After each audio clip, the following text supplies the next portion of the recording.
আফসানা মিমি, নাম তো ছিল আফসানা করিম।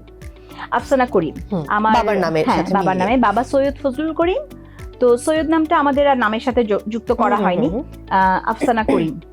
তো আপনার ক ভাই বোন? আমরা 2 বোন, আমাদের ভাই নেই। আচ্ছা, হ্যাঁ, রুমানা করিম, আফসানা করিম। আপনি বড়?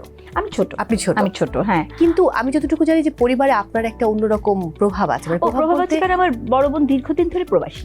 আচ্ছা, এই জন্য আপনার ভূমিকাটা মুখ্য। হ্যাঁ, মানে আমি যদি এখানে থাকি আমার ভূমিকাটা মুখ্য, আর আরেকটা কারণে মুখ্য, আমার যেহেতু মাও প্রয়াত হয়েছে এবং বাবাও প্রয়াত হয়েছে, তো 2 দিকেই আমাদের অনেক বড় ফ্যামিলি এবং আমরা আসলে সবাই সবার সাথে খুব কানেক্টেড।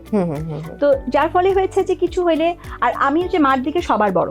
আচ্ছা, আর বাবার দিকে আবার আমি ছোটদের দিকে আর কি। হ্যাঁ, তো মার দিকে সবার বড় হতে এখানে আমার যে কোনো পরামর্শের জন্য আপনার কাছে পরামর্শ ছাড়াও মানে যে কোনো এতে বড় বোন হিসাবে একটু আর কি, ঠিক অত দায়িত্বটাতে পালন করতে পারি না, কিন্তু একটু বড় বোন হিসেবে সব একটু সম্মান টম্মান করে আর কি।